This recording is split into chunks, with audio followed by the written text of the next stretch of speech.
দর্শক, এই মুহূর্তে আমি রয়েছি ঢাকা টাঙ্গাইল মহাসড়কে যে চন্দ্রা স্ট্যান্ডে রয়েছে, সেই চন্দ্রা বাস স্ট্যান্ডে। তো চন্দ্রা বাস স্ট্যান্ড থেকে আমি আপনাদেরকে দেখাবো যে হাইওয়ে রোড দখল করে তারা কীভাবে পরিবেশ দূষণ করছে এবং কি সাধারণ মানুষের এক দুর্গন্ধযুক্ত যেই বায়ু দূষণ যেটাকে বলে, সেই বায়ু দূষণ তারা করতেছে।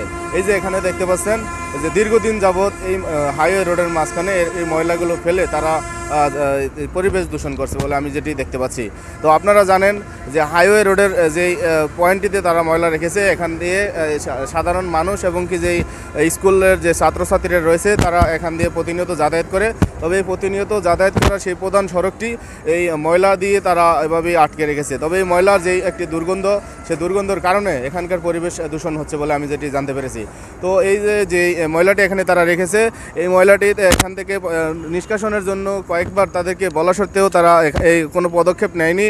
তো আমি যেটি আপনাদেরকে আরেকটি জানাতে চাই যে এই ময়লাটি বিগত 2 থেকে 3 মাসের অধিক সময় ধরে এখানে রেখেছে তারা। তাদেরকে কয়েকবার বলা সত্ত্বেও তারা এখান থেকে এই ময়লাটি সরাচ্ছে না। তবে এই ময়লা কবে নাগাদ সরাবে এবং এই পরিবেশ দূষণ থেকে তরুণ সমাজ, ছাত্রছাত্রী যারা রয়েছেন, এই চন্দ্রা বঙ্গবন্ধু যে হাই স্কুলটি ছিল, সেই বঙ্গবন্ধু হাই স্কুলের ছাত্রছাত্রীরা আমাকে বলেছে যে এই বায়ু দূষণের কারণে তারা ঠিকমতো পড়াশোনা করতে পারছেন না এবং যাতায়াতের যে সমস্যাগুলো হচ্ছে, সেই সমস্যাগুলো নিয়ে তাদেরকে তারা তাদের শিক্ষক রয়েছেন, শিক্ষকদের সাথে তারা কথা বলেছেন, কিন্তু কোনো পদক্ষেপ তারা এখনও পর্যন্ত গ্রহণ করেনি।